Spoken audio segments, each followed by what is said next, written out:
All right, my man. State your name and let them know you on Real Talk with Nick. Hi, my name is Steph, and I'm on Real Talk with Nick. That's what's up, man. Nick fan? Absolutely. Okay, man. Who's your favorite player on the Knicks, man? Favorite player on the Knicks is Alec Burks. Alex Burke. You Alex know Burke. what? Before we get into it, not taking nothing away from Alex Burke, but I never really hear too many people shout him out as a favorite. I'm glad you're giving this man his flowers, man. Personally, I think he's somewhat of a clutch shooter. Yeah. Talk to me. I've been a fan of him. I follow him around the league, everywhere. He's real tough. He just need to. I know it's not really up to him, but he gotta not be injured as much. So if he doesn't have as much injuries, I think he could be a valuable player for the Knicks. Think so? Yeah, absolutely. What do you say to those who's not too optimistic about him being the point guard for the New York Knicks? Because as you all know, you hear people saying that the Knicks need a point guard. He's more than capable, but the way he's at now, I think he should come off the bench. I feel like he could be a good sixth man, and he could really give some valuable minutes to the Knicks. Yeah? Absolutely. Okay. Do you think he's more valuable in the backcourt or Absolutely. starting? Absolutely. I guess you could pair him up with Quickly. That'll be a tough matchup. They both great offensively, and I feel like they could really make some pain. Yeah? Really put in pain. Now, speaking of man, you quickly, man. This is the summer talk. His name always keep to be bringing it up. His name is always brought up, excuse me, y'all, when we speak of point guards, even though he's a shooting guard. Yeah. Do you think he's even worth trying to get him to delegate that task as a point guard, or do you think we should just go in the draft and get the point guard that's No, needed? I feel like he has the capability to be a great point guard. He just need the he has the IQ. He just needs to make better decisions and just like be more of a playmaker instead of always looking for a shot. He can score the ball, but if he develop his game and develop his passing skills, I think he could be one of the top point guards in the NBA. Even though he's not a point guard, he's a shooting guard. Yeah, I feel like he could do both. I feel Yeah? like he could be a combo guard. Think he could be a combo guard? Absolutely. He has the skill. And if you was to compare his game, who would you compare his game to that of? If I could compare his game to anybody, Is it safe to say Maxey? Maxey, yes, definitely. But I was trying to think of like an old school player, but he's definitely similar to Maxey. They could both develop like their point guard skills and just make themselves more dangerous on the court. Okay. Now, when we speak of centers, man, you got Newell on the Knicks. And they got my boy Mitchell Robinson. Mitchell Robinson is tough. Mitchell Robinson is very tough.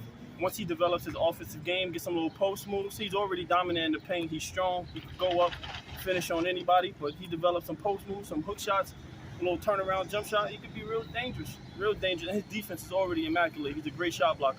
He's a great shot blocker, Great man. shot blocker. Yeah. So you think he just need to bulk up a little more?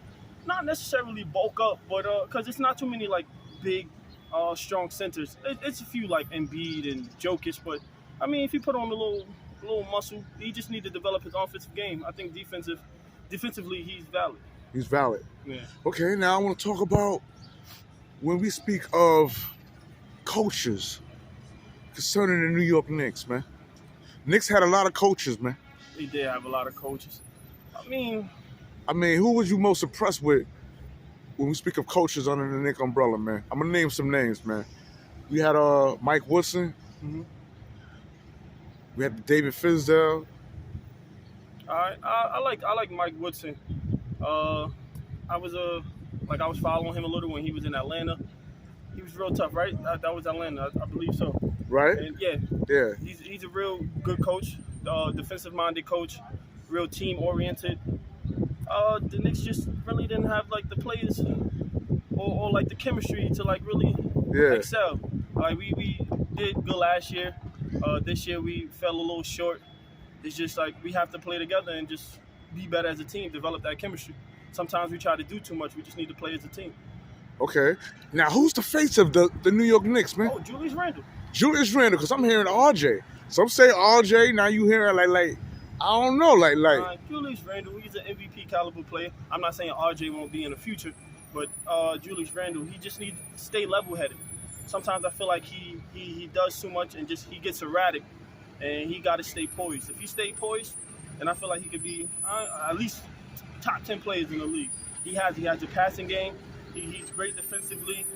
He's great offensively. He's tough. He's all around. He's well rounded. He's very well rounded. What do you say to those who say that Julius Randle play like a point guard though? Let's critique Randle now. Yeah. I mean, I agree with you. I do see something when he's on, he's on. Yeah. But you know, it been some flashes with him when his head is not in the game. He's not mentioned well with the New York Knicks fans. Like, it's what I think. Like I said, with his problem, he's a great playmaker. He's a terrific passer. I feel like when he tries to get his offensively, I don't think it's either he loses control or the coach just doesn't. They don't set up plays correctly for him so he could get easy shots. He tries to make the most difficult shot possible. If the coaches had some great plays to have him get some easy shots quick in the paint to get him going, sometimes he just tries to force it. And I think that's what his problem is. okay. Now I want to talk to you about R.J. Barrett, man. Now we've seen how R.J. Barrett came into the league. Mm-hmm. He was in a draft class with John Morant, Zion Williams. Let's keep it a buck. Knicks fans wasn't screaming R.J. Barrett during the draft. We wanted Zion. Do you think we made the right decision, man? I mean, Zion went before RJ, so the Knicks had no choice. They wanted Zion, but it was no way they could have get it unless they had the first overall pick. But RJ is tough. RJ is a very, very terrific player. You see Zion not even playing this much because of his injuries, and every game that you see RJ play, he gets better and better and better. So future looking bright for RJ. So you said every game you see RJ's, each season, right? Yes. You see his game elevating. Improve. What have you seen since him being a rookie to now? Yeah, he's just more aggressive. More aggressive. His jump shot is looking more fluid. He's being more of a playmaker, getting more assists than he usually did. I think he's developing well, very well. Yeah? Okay. You think he's able to go to his right? You know, some say he can't play off a certain side. He can go right, but if they can't stop his left, why stop going to the left?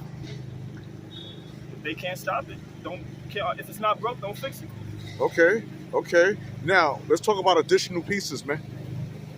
Once again, who would you like to see come to the Knicks, man? If we had to trade some pieces, man, to get an elite superstar, because, you know, I don't know if you heard, but Emmanuel Quickly, man, is spending a lot of time with Donovan Mitchell. You think he's trying to coach him, lure him into the city of New York? I mean, what's going on here, man? That'll be tough. Donovan Mitchell is a great two-way player. I feel like he'll be the great addition to the Knicks. I don't know if they'll get him through trade or free agency. But he would be a great addition to the Knicks. Yeah? Yeah. Do you think he'll fit into the defensive end that Tom Thibodeau is trying to implement? Absolutely. He'll create that big spark defensively. He's a high energy guy, and he goes and get it. He plays hard every night, and he just be ready to go and get it. Okay.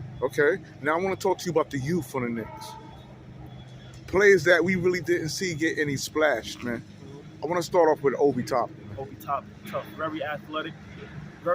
He just needs to develop his offensive game more.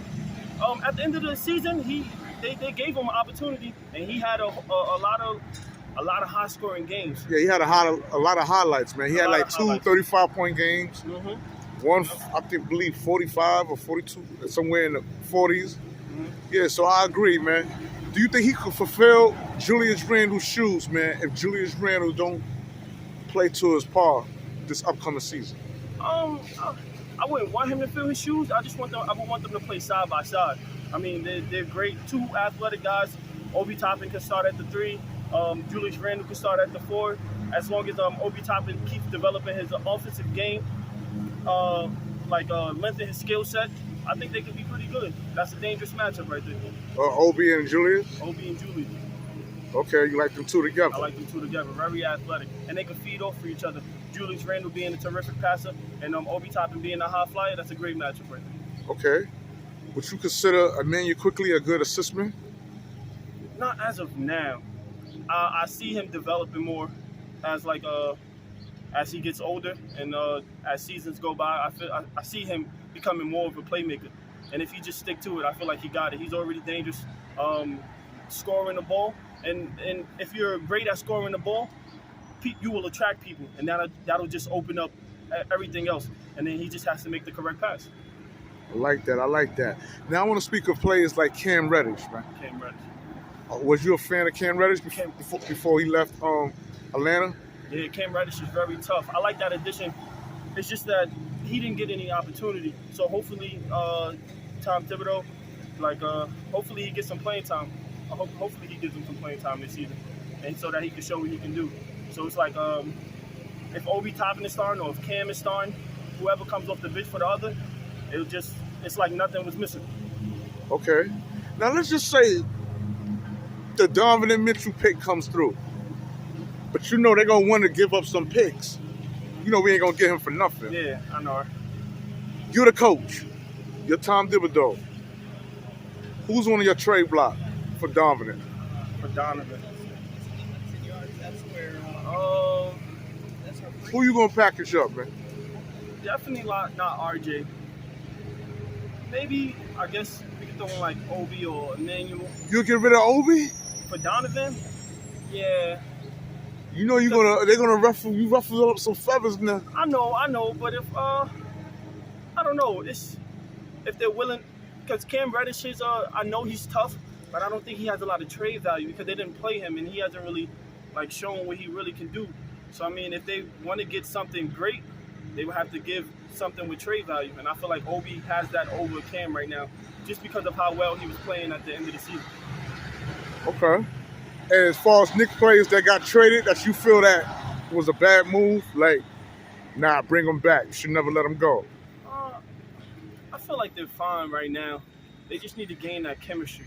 What do you say to people who saying, damn, Frank Ntilikina, man? We was talking all that smack about Frank not being a great guard. Now he's on Dallas. He's in the postseason. He is in the postseason. I mean, I'm hearing he's locking certain players down. And I mean, he really wasn't getting opportunity in New York. I don't know what it is, but sometimes the young players don't really get a chance to develop and shine. And I mean, if the Knicks if they're on the road to have a losing season, you might as well let your young players play and get that experience and let them develop. All right, my man. I want to thank you for coming on Real Talk with Nick, man. As you can see, I felt my boy on the court. Yeah. Getting it in, man. Yeah, thanks for having me. Man. You know what I'm saying? Yo, thank you for coming on board, man. And we out. Peace.